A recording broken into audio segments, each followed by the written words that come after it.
Hello, everybody, and welcome to the Sweet Empowerment Podcast. My name is Kristen Brown, and I have a guest today that my eyes are literally tearing up because I love this woman so much. We have met on a social audio app, and it was like first conversation, such close friends. Like we get each other's energy, and we have a profound connection. And I've waited a long time to have her on my podcast because there's so many topics that we can talk about. And I sort of had something planned for today, but as we are having our pre-recording conversation, I want to take this a completely different direction. But I just want to say something that her bio doesn't sum her up. There is nothing about Loyce's bio, any words written on a page that is going to capture the essence of this woman. She is an incredible human being who has been through so much and has turned her life around in the most profound and amazing ways single-handedly, which is why I want to have her on my podcast. And thank you, Loyce, so much for being here, and welcome to the Sweet Empowerment Podcast. Thank you, Kristen. I really appreciate you. I really appreciate you for asking me to be here. I'm excited. I'm excited because I know who you are, and you're the first person that actually knows me before doing an interview with me. So I'm excited. Yeah, that's really cool. I'm going to start with basically what we were talking about before you came on, and or before we started recording, which was you were talking about getting yourself into a place that, based on things that were coming up for you, and that you needed to go back into grounding, like you wanted to ground yourself because you felt kind of like you were out there. I call it being out there in the ethers. I don't even know if that's the right terminology. But what I would like to do, Loyce, first is to ask you, what is grounding and how is that supportive to us in mind, body, and spirit? How can you define grounding? I would define grounding as taking that space between your thoughts and just stopping for a minute. There's a lot of different techniques to grounding, but my mainstay is my breath. When I focus on my breath and take deep breaths, or do the breath of fire or the breath of life or whatever, I'm able to ground myself in the present moment, because sometimes we can have situations that will take us out of ourselves, that send us on that goose chase, where we say, they're doing this to me, they're doing that to me, why they did this, why.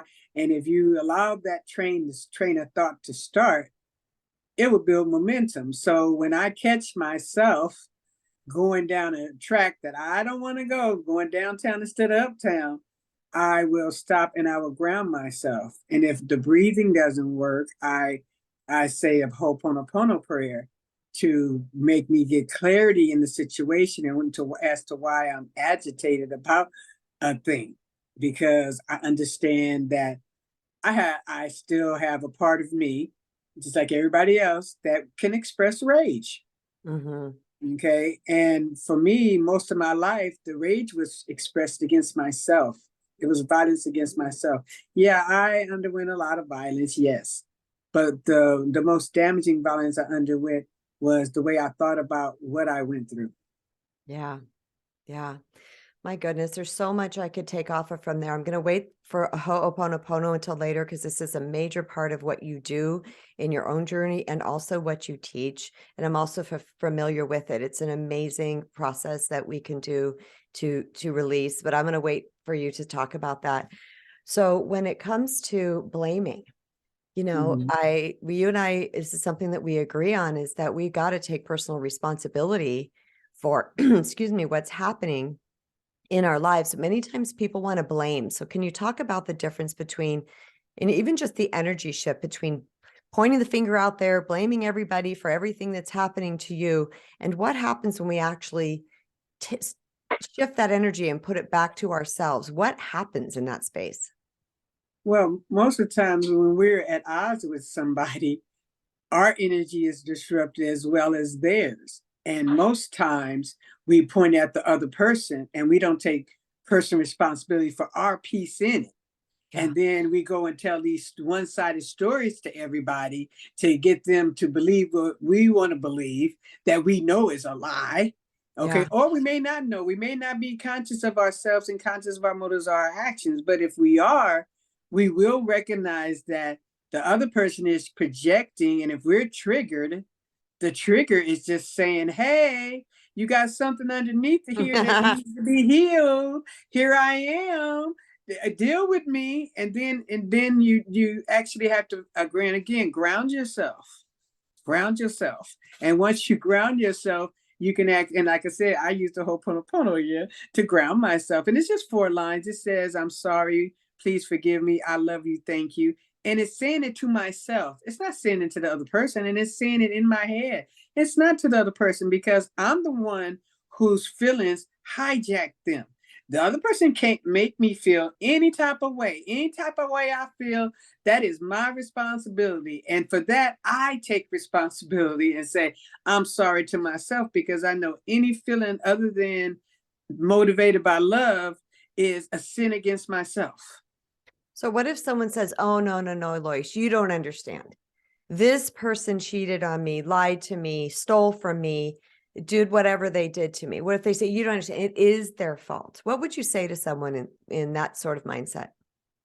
Well, in that sort of mindset, I would have to inform them about the law of correspondence. The law of correspondence says what's going on inside of you is going to be projected outside of you. And it's like a magnet, the law of vibration and the law of attraction. It's going to attract like energy because this thing is supposed to get healed when it comes up. And most times when we blame others, we're stuffing it back down, and then it'll come up another time, and then we stuff it down. And after a while, it's like, we're not making a mistake. We're making a missed MISSED take. We could do that take over again. And when we learn that we're doing this, we can practice taking that time to realize that that's not how I wanted to act. And then rehearse. Prepare yourself to be able to go through it again, because if you didn't come from your heart, you're going to repeat that cycle all over again. And it's going to go around and around and around. And it's like, and that's when you get into that ring of suffer, because you're going to have pain, but suffering is optional. So if you're going around and around that ring, but you don't have compassion for yourself, and you don't realize that you must take personal responsibility for your peace, and that you must forgive yourself for flying off the handle for whatever it is. Because I know I would fly off the handle. Okay, I had a lot of rage inside of me, and sometimes it would come up in places that it shouldn't, and it was like, whoa, wait a minute. There's no way that like I'm gonna tell you a place that it shouldn't come up in a place like traffic. I get mad at the other person for cutting me off, like they did that to me personally. Yeah. They don't know me. They don't know me. They don't know where I'm going. They have no idea. And that other part, my responsibility is to recognize they don't know me either. I don't know them. They don't know me. So how can this be a personal attack because they cut off? And then I don't know those circumstances surround that.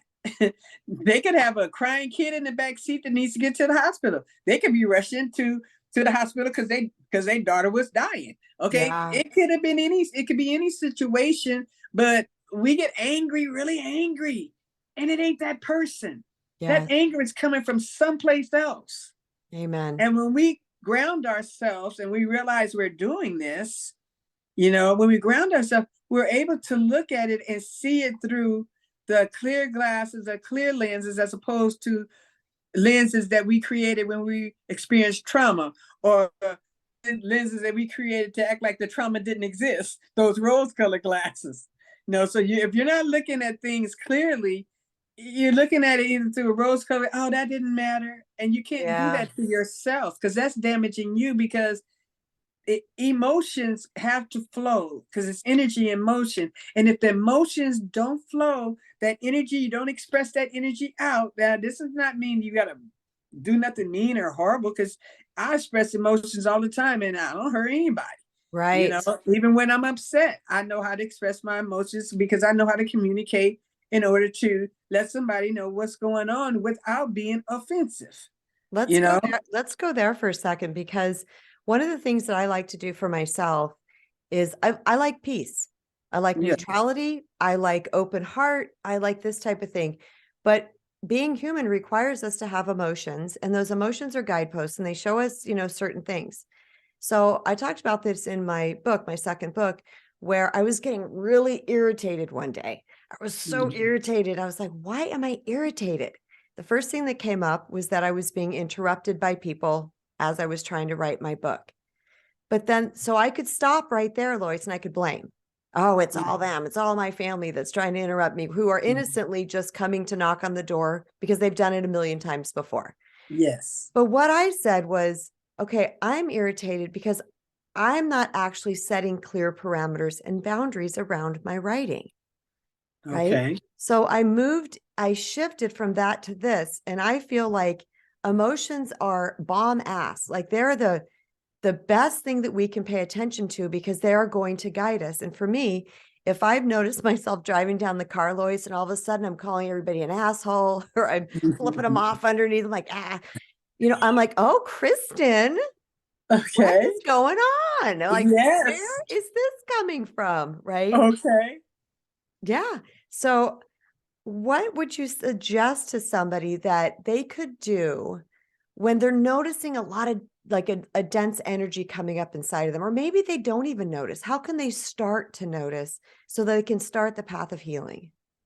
Well, I like to use an acronym that I used to teach when I was a drug and alcohol therapist, and it's HALT. Okay.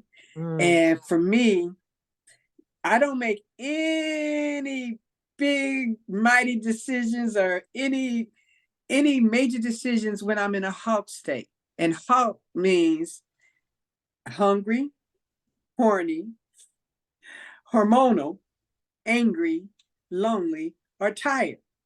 Because in any of those needy states, your magnet is going to draw that right to you.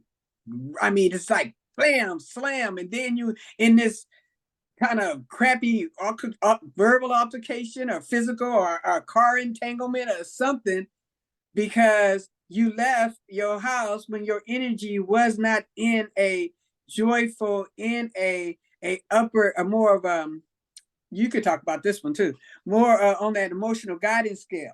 When it's not up, because the thing is that our emotions can the vibration of our emotions determine our mood, and they determine our physiology as well. Because every time we think a thought, that thought triggers biochemicals in your brain, and that will release whether it's serotonin or norepinephrine and the endorphins or whatever the feel good hormones and whatever it is, and it'll release the releases in our brain, and that's just thinking of a word. It releases those yep. hormonal chemicals in your brain. Now, once you have that chemical release, you experience that as a feeling. So it's the words that we're thinking and the stories that we're telling that is causing all the distress. So for me, what you said, how do you do that? You got to transmute the energy of the story you're telling yourself by telling yourself something different. Mhm. Okay, you can't just erase it. You can say, I don't feel this. Yes. You can say, I don't like what I'm feeling right now. Okay, I want to feel better. Now, that maybe not be, I don't like how I'm feeling. I got to feel love. It ain't none of that. But it's moving up that scale rung by rung on the like a ladder.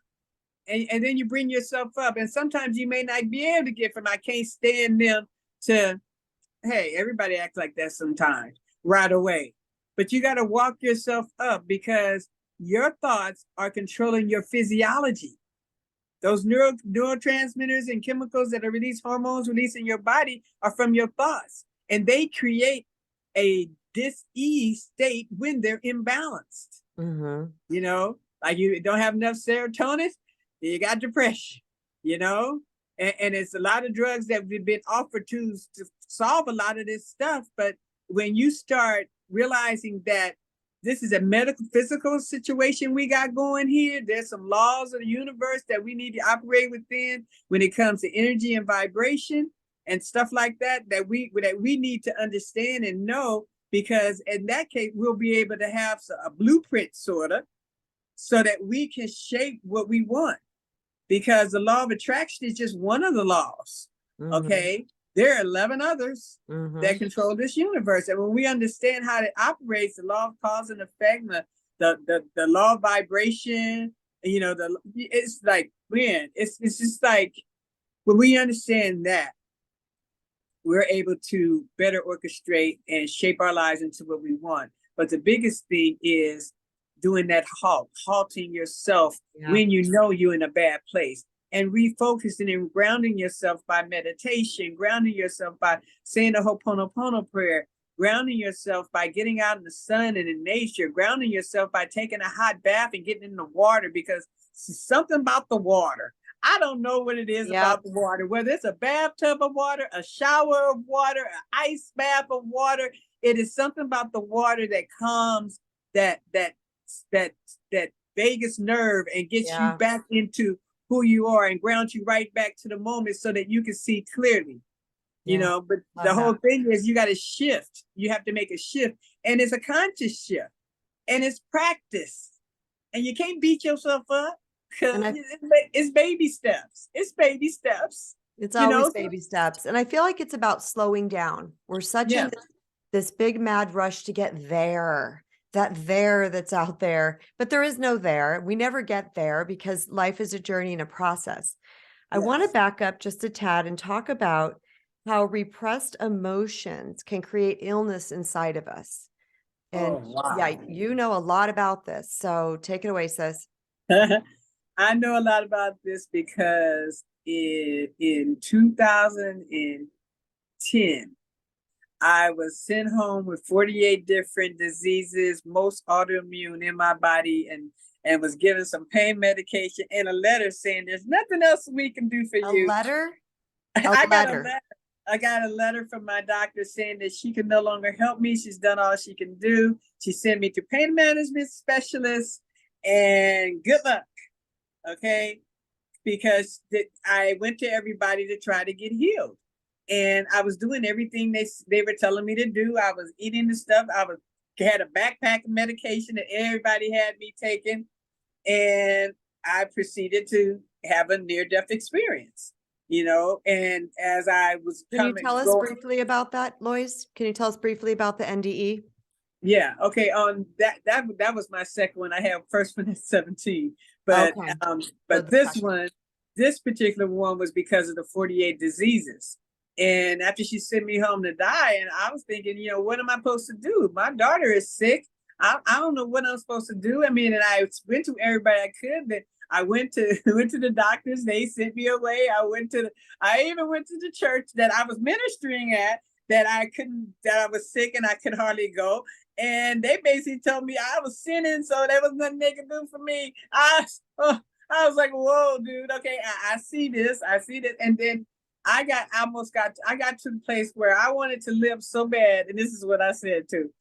I would go and dance butt naked in the middle of the street, a jig, you know, and do whatever. Okay. And if I could get healed, you know, I didn't do whatever it took, right? I was willing to do whatever it takes to get healed. Okay. Because I could barely walk. I couldn't talk. I couldn't make a decent sentence. I was stumbling over my words. I was falling. I was breaking bones. It was not a pretty picture, you know. And at the point where I was going in and out of consciousness, I was crossing over, crossing back, crossing over, crossing back, crossing back. And my roommate would come out because I was sleeping on the patio because couldn't breathe in the house because I had a lot of stuff going on.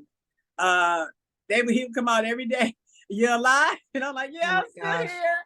And barely raising a finger because I couldn't even pick up my hand. Okay. And that night, when I went out, I know that I crossed over because I went straight into the light. And then I had a conversation with my father. And he told me I'm going to say like he said it, fuck them doctors. They don't know what the fuck they talking about. You got to do you, you know, and you shall surely live. Wow. And then I came out and I was like, wow. And then so my roommate came out the next morning and I'm just sitting there staring into space. And he's like, are you alive? Because I was because this has just happened to me again. And I knew where I went because I went there when I was 17.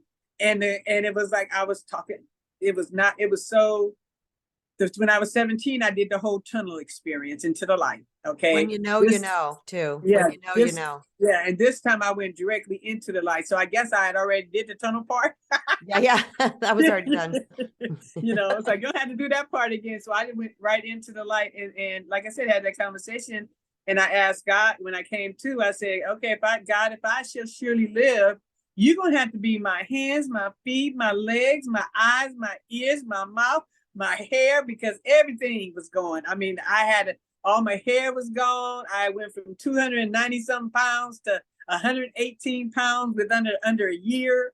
Okay, Holy I moly. was I looked like, wait, there was a rumor going on with my high school friends that I looked like I was on speed and crack.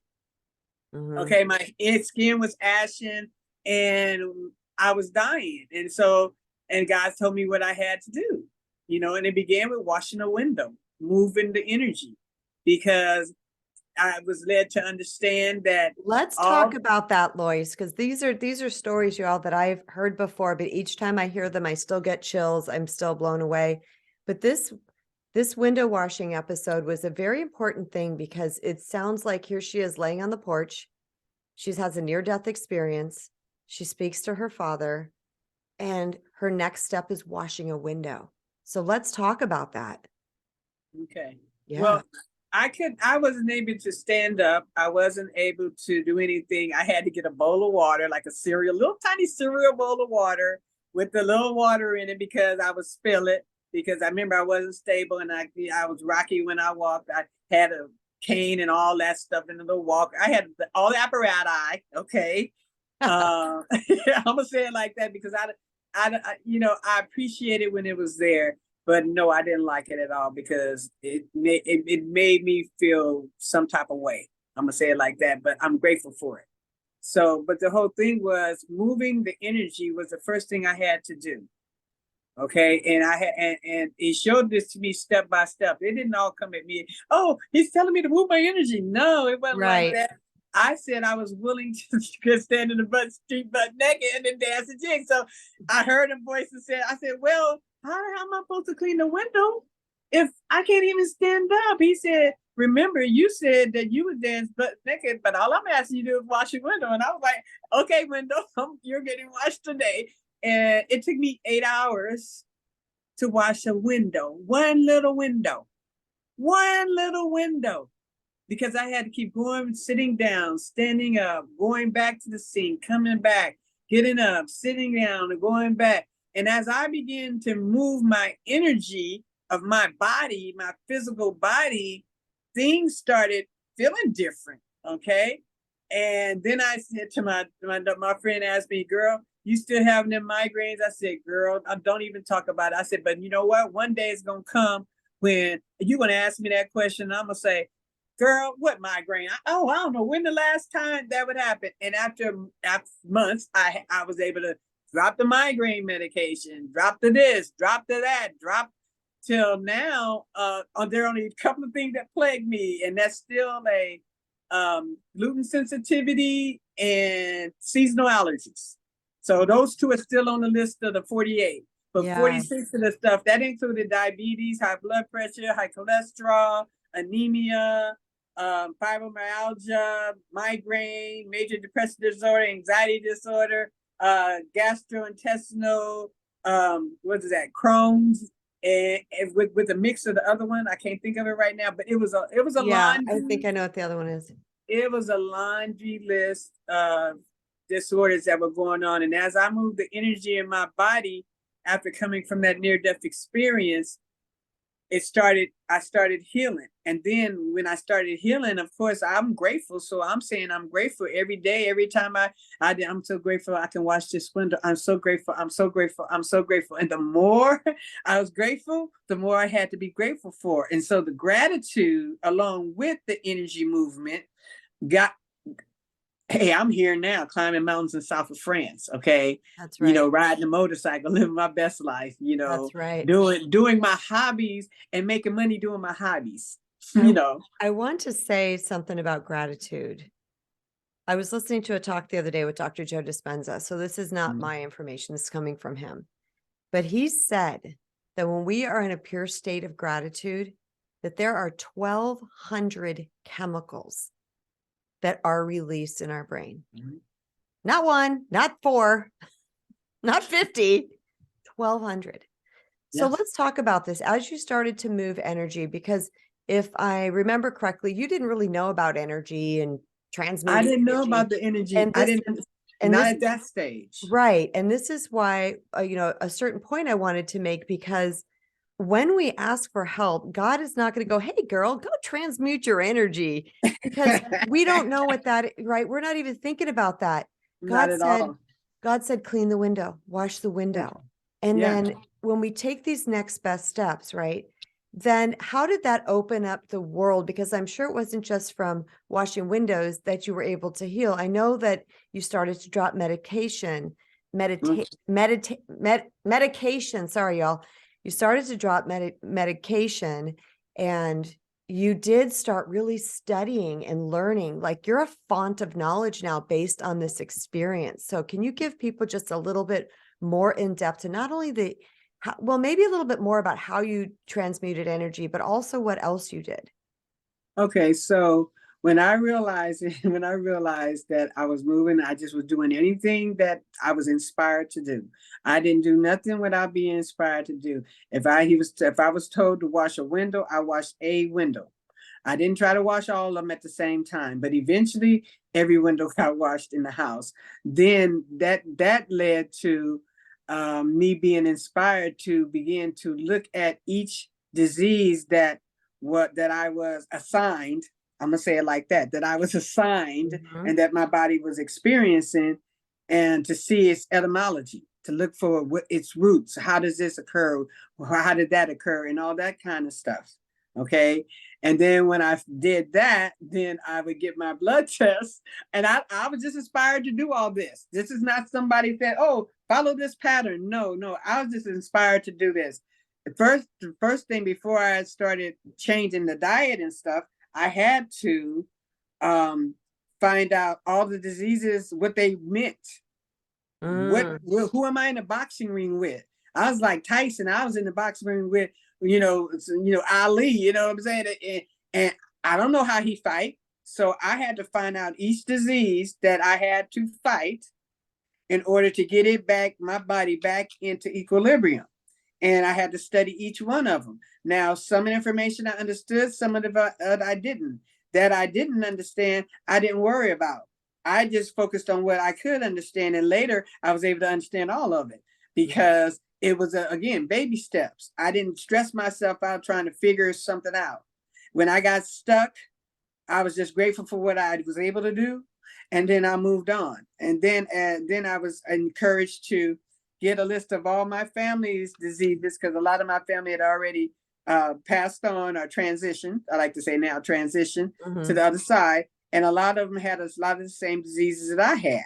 And I wanted to understand who had what and what do all these diseases have in common. Because I went to college and I was a researcher. I worked in the psychology department, and I did a lot of research and stuff to get my degrees.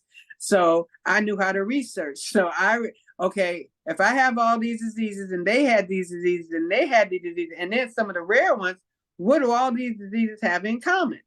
And that's when I came upon the term celiac. Because when I researched it, it all fell under the celiac umbrella as to diseases that can be caused by gluten sensitivity or gluten intolerance. Okay. And when I did that, then everything just started clicking from there. It explained why I was gaining weight and was hardly eating. It explained why I would eat certain things and feel like I was going to pass out. It explained a lot of stuff, but I got used to feeling like that. So I thought it was normal. Yeah. I thought it was normal. And when I realized that it wasn't, then I was able to see that, oh, this is caused by that, and this is caused by that. And then I started looking at my cravings and what I was craving. And because we crave the thing that least resistance that we know of to what we need. So when I would crave chocolate, I had to go and research chocolate, find out what's in chocolate that my body is asking for. Oh, it needs antioxidants. Oh, it needs some caffeine. Oh, you know what I'm saying? It needs some Yes. polyphenols. So that means there are other Cacao too, sources of probably. there are other sources of these things, of these nutrients that my body is asking for. So let me find a healthier version. So it was step by step. I did not orchestrate it. I didn't plan it. I didn't read a book or anything. I just followed when I said, God, be my hands, my feet, my brain, my everything, because everything was affected on my body because it was a full system shutdown. It was really a full system shutdown on everything. Yeah. Central nervous system and all that, because the brain was involved, the pancreas, the kidneys, Yeah. some of the stuff, it's lingering effects. But the thing is that now I know, as long as I keep my vibration high enough, sickness may come, but then it goes just as fast as it comes, like it's supposed to, like a season. I Yes. wasn't supposed to get stuck in it when they gave me all those drugs and Mm. stuff without me examining first myself. Now I know that my body talks to me and tells me different things without me having to say Okay. anything. So now if I get a sharp pain in my knee, I know that it means I'm being inflexible about Mhm. something that I'm dealing with. So Yes. my knee gonna start hurting. Or if my neck start hurting, it's me, I'm carrying too much. That means I need to get rid of some of the responsibility. So your body responds in different ways, in different zones, and different meridians based on those chemicals that are released in it when you think these thoughts. So Yeah. if you change your thoughts, you literally change your life. Literally. I'm here. Living testimonial right here sitting in front of me right now. So, you talked a lot about what you changed, like food wise and what your body needed. What did you do emotionally? Because we know that repressed emotions can show up as illness in the body. So where were you working on? When did you come across that on your journey? And Okay. what did you do? I started as a counselor at 17, Mhm. and I've been working in the mental health field all that time. So for over 40 years in the mental health field. And I learned a little something along the way. Mhm. A little bit. I learned that unexpressed emotions turn to repression, regression, OCD, all that kind of stuff. Sickness in your body, because if maternal grief can turn into uterine cancer or breast cancer, or resentment, and I just learned those things on this journey. And then I, like I said, it's kind of like my sister was talking about this morning when I was talking to her. It's kind of like we all got this pile of yarn that we must unravel Yep. strand by strand. And so for me, I came unraveled. And so for me, it was my duty to figure out where things stood and where I was. And as I did my inner work, because I was a minister in church, so I understood the power of forgiveness. And every time I really was sick, I realized I wasn't forgiving somebody, even when I had a spot on my brain x-ray many, many, many years before, like when my kids were babies, and they're well grown now, but I had a spot on my x-ray. And as I did the process of forgiveness, and it wasn't Ho'oponopono then, but I was doing Ho'oponopono, and I didn't know that that's what I was doing. And I was able to have 3 x-rays with this big old white spot on it. And then when they send me to the fourth specialist, or the third specialist, did another x-ray, and I did all this forgiveness work, and the spot was gone.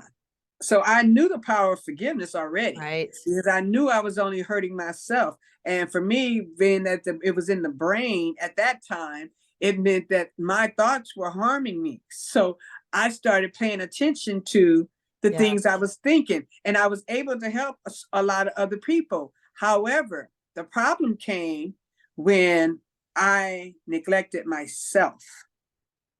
Even though I knew all this, even though I was doing this, I was not helping myself. I was not taking breaks. I was listening to their problems, not clearing energy, because I didn't Yeah. know nothing about energy. Okay, and so a lot of stuff. I was given a prophecy by a prophetess at church. she came to me and she said, you know, what you're suffering is not yours. And I'm thinking, huh?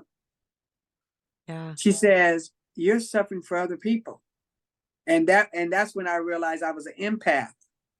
So it was like step by step by step by step by step. And when I started understood I was an empath and realized that I can go into a room and pick up the vibe of the room and point out the danger zones and all that kind of stuff, I realized that I've been going around with all my clients and everything, taking on that excess energy, you know, from listening to it's secondary trauma. Trauma is what they call it. Okay. They got a name for it now. It's secondary trauma. That's for anybody who witnesses a trauma, hears about a trauma, all that stuff. Because a lot of people right now in this day and age, post COVID, are experiencing depressions in level that is unequal. Okay. Because they were traumatized by all the news and the press and the fear mongering.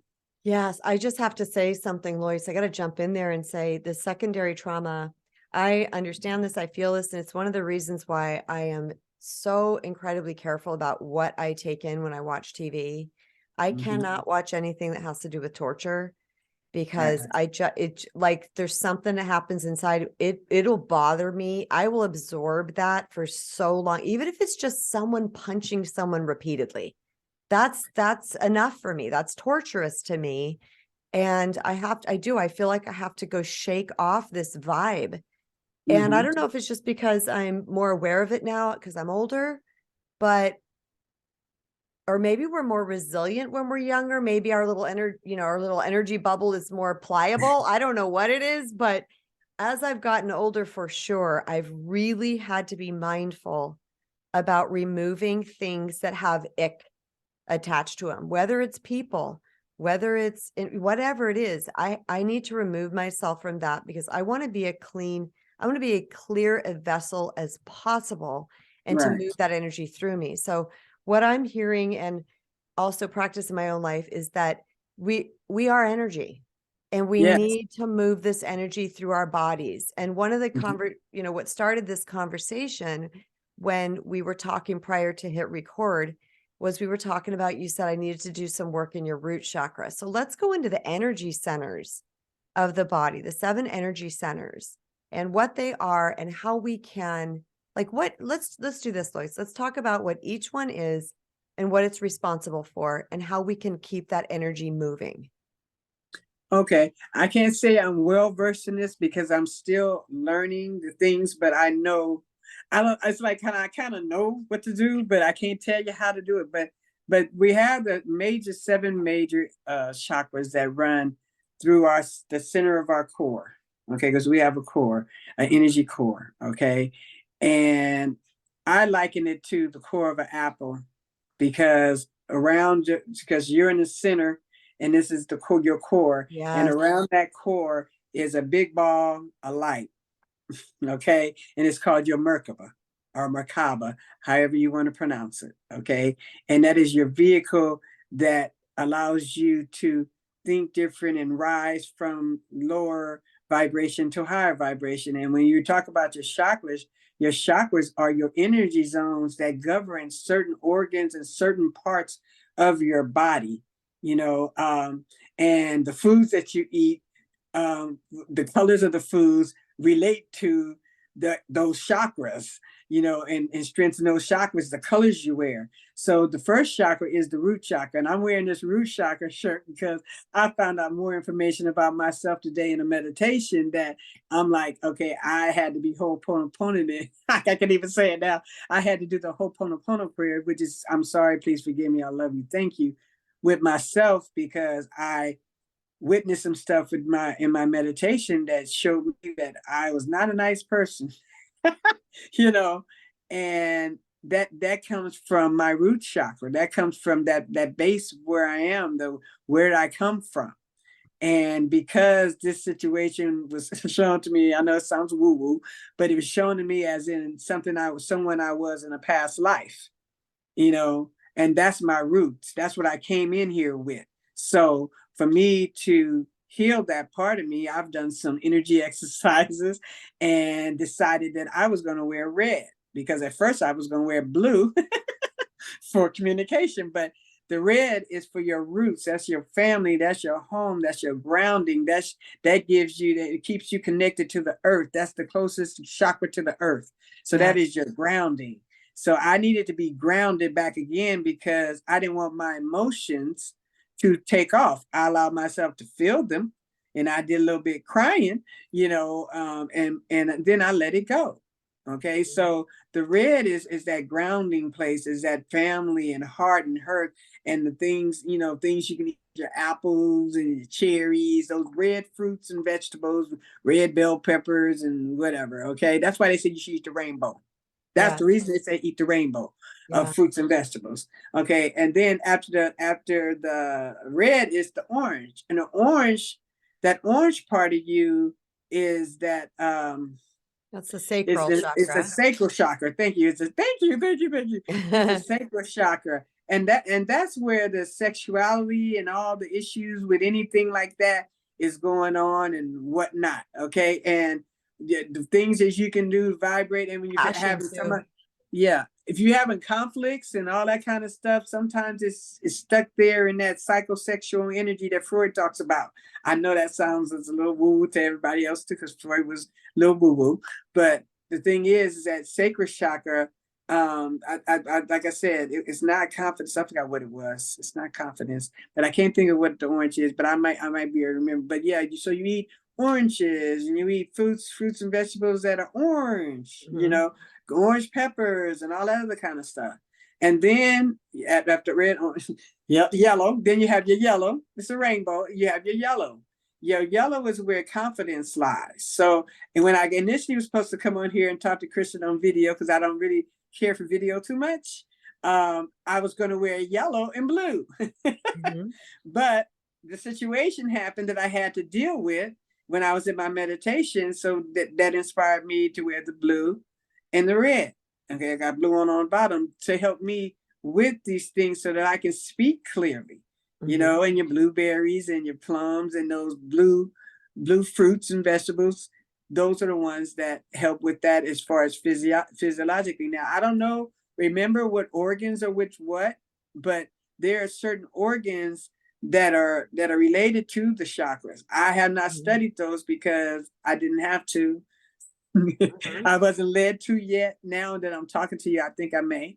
But then after the solar plexus, when you have your green, which is your heart chakra.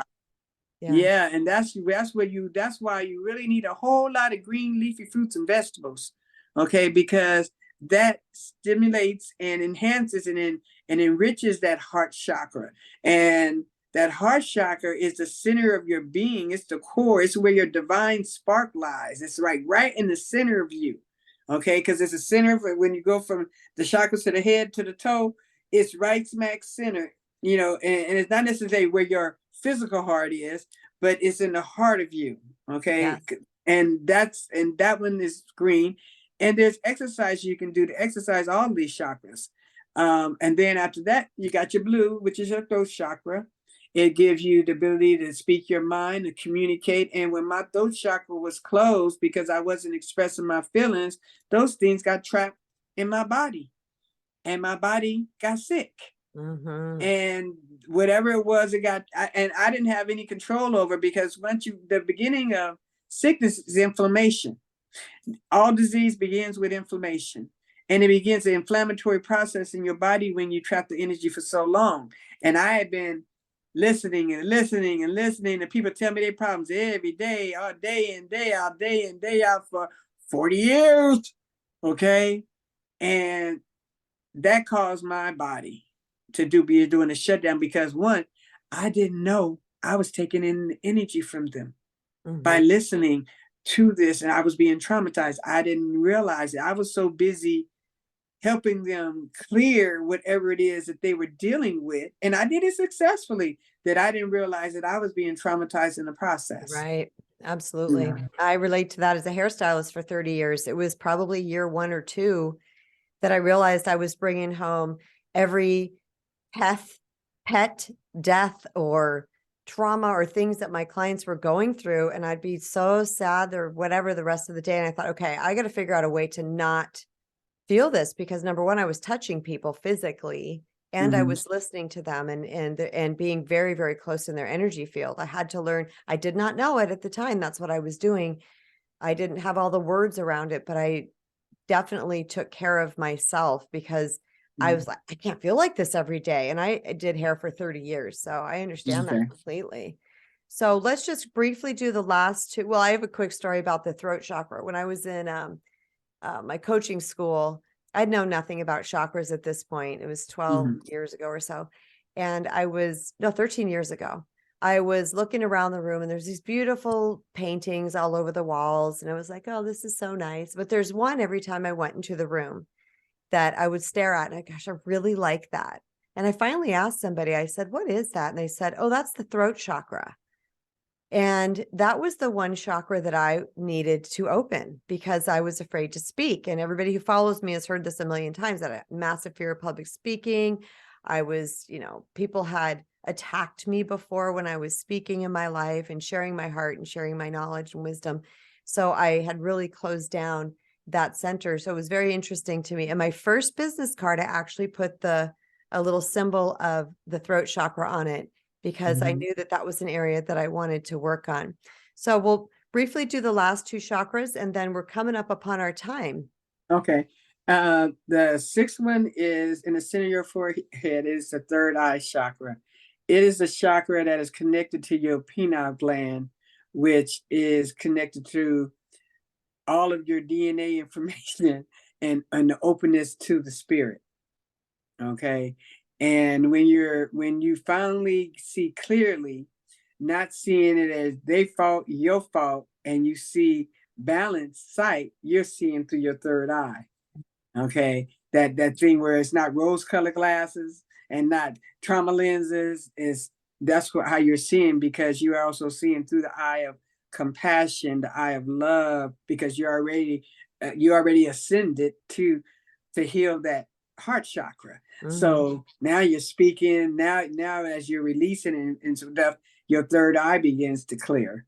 And as that pineal gland gets decalcified because you're exercising it with that third eye and following your intuition and all that kind of stuff, then you advance to your crown, which is the purple chakra. And that purple chakra is that which connects you to the heavens above. And why all of this is why I call myself a metaphysical life coach, because it's not just about the physical or the mental. It's about the mind, body, and the spirit. All of it. And if we don't deal with all of them, we don't get an understanding of what the real problem is. Yeah. And now that I've been doing this, and I realized that I had the ability to diagnose people when they came in my office because I was reading their energy. I didn't realize it. I just heard somebody says, "Oh, that means you're a medical intuitive." I'm like, and they said, "No, you talk about how you healed your body and I was like, really? Because my mother told me a little bit about herbs and vitamins and all that kind of stuff. But the whole thing is that when I was finding what corrects whatever it is by looking at the blood tests and comparing them with the first one to the last one, each time I would go over to the doctor every month to see where I needed to work, that was about me just knowing what to do. Nobody said to do that. Yes. Nobody said, okay, well, you need to do this. That was something that was intuitively told to me. And then once I did that, now everybody in my family is getting healed of these incurable family diseases. Yes. Interesting, Okay. isn't it?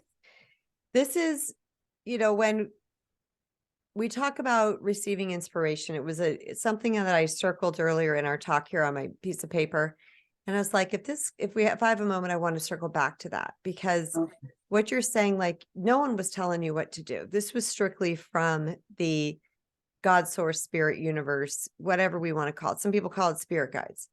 Mm-hmm. And that I noticed for me in my life that anytime that I followed that inspiration, and for inspiration to me is a really light feeling. It's just like kind of that comes through me. It's very light, Mm-hmm. and it has information attached to it. And when I follow that inspiration, I'm always led to the next perfect best step. How does inspiration feel for you, Loyce? How does it arise in your body, or what do you think people should look for? Well, it's that little nudging. It's that little nudging that tells you, take those 2 pennies off the counter. Then you say, I got a 20 in my pocket. I'm covered. And then you realize you didn't get something from the store and you go there and it's $20.02. Then you say to yourself, oh, damn, I wish I had took that 2 cents off the card. Now I got to use my bank card.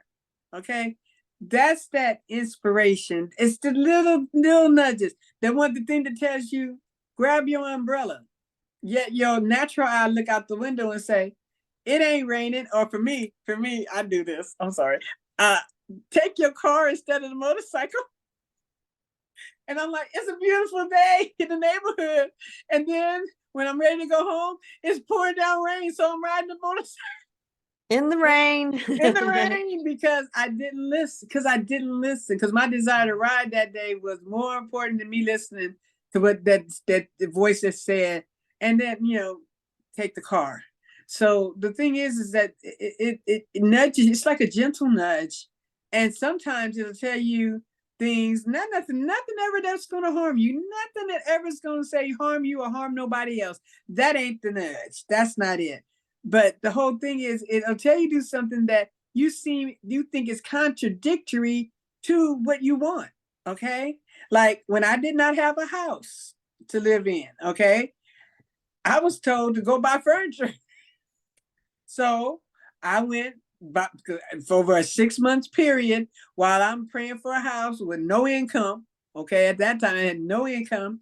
I started shopping for things for the house. First, I bought God Bless This Little Home, a little placard, and next thing I bought a candle scones, and then I bought a dresser, and my daughter, Mom, what are you doing? I said, God told me to buy furniture for our house. So I'm going to. So I'm going to, Mama, you don't have no money. I'm like, look, the secondhand store, Salvation Army, is half price on this Saturday of the month. So I'm going to go scout it out on Friday night. And then Saturday morning, I'm going to be the first in line to tag what I want. She was like, Mom, you got a plan. I said, no, this is what God told me to do. Because again, I was following the inspiration. And sometimes they ask you to do stuff like that or tell you, don't take this way to work, take that way. Or don't go your normal way. And that how I found the house that I'm living in now and the street it's on is because of that nudging. Because I was nudged to take a different way to get to where I was going. And then I was asked to feed somebody. So I gave them the food that I brought for myself because I don't leave home without lunch or snacks or something. So I'm not tempted to eat the garbage in the street. That's just how I feel. But to give them what I had, because I had plenty of time to go back and get some more. I wasn't far from my house. To give the person what I had. And then I heard the voice that says, I asked you to go to lamb to feed my lamb because you're my lamb. Mm-hmm. And then a year later, I moved onto the street, lamb. The house, and it wasn't even the house that I came to look for. Wasn't even the house. I was looking at a house across the street. And if I gave you the numbers, Kristen, you would say, I'll be fucked. I mean, seriously. Everybody who sees the address says, I said, yeah, it's a story to that. So each little thing I was asked to do was on my way to what I wanted. Yes. Trust. And if I stopped in anywhere, any step from following that inspiration, I wouldn't be here right now. Literally, I would not even be alive today.